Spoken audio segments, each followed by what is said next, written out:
Hi, very sorry late వచ్చినందుకు.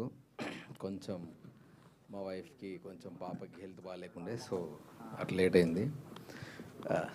ఇది సినిమానే చూసిన నేను, నాకు చాలా బాగా నచ్చి కంగ్రాచులేషన్స్ బ్రదర్. ఎందుకు చెప్తున్నా అంటే ఎంత హానెస్ట్, అంత జెన్యున్ అటెంప్ట్. ఇంత మీరు మాట్లాడుతున్నప్పుడే వచ్చిన నేను. యాక్చువల్గా మీరు అడిగారు కదా, ఆ బిర్యానీ గురించి మాట్లాడారు కదా, అట్లా చాలా సీక్వెన్స్లు ఉన్నాయి సినిమాలో. అండ్ నాకు వీళ్ళిద్దరు చాలా ఇష్టం పర్సనల్గా. వీళ్ళిద్దరితో నేను రామన్న యూత్లో వర్క్ చేసిన. ఇద్దరితోటి అన్న రాములతో పరిచయం నాకు.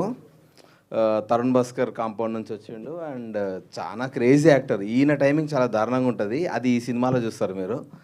And very happy. అండ్ మళ్ళీ స్పెషల్గా మీకు థ్యాంక్స్ చెప్తున్నాను. ఎందుకనంటే మాలాంటి ఇప్పుడు జనరల్గా ఏ ప్రొడ్యూసర్ ఎవరైనా ఎనీ ఫిలిం బిజినెస్ పైన డిపెండ్ అయి ఉంటుంది. సో ప్యాడింగ్ ఎవరైనా అడుగుతారు, ఫస్ట్ క్వశ్చన్ అడిగే క్వశ్చనే ప్యాడింగ్ ఎవరున్నారన్న దాన్ని బట్టే సినిమా ముందుకెళ్తా లేదా తెలుస్తుంది. సో మాలాంటి ఆర్టిస్టులని నమ్మి వాళ్ళని మెయిన్ లీడ్ పెట్టి తీయాలన్న గట్స్కి first of all hats off brother.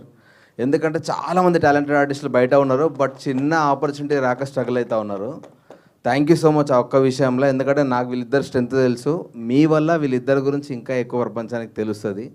And మీరు ఎన్ని సినిమాలు తీసినా ఇట్లాంటి వాళ్ళని పిక్ చేసుకుంటూ తీయాలని కోరుకుంటున్నాను. అంత అదొక్కటే రిక్వెస్ట్ నా సైడ్ నుంచి.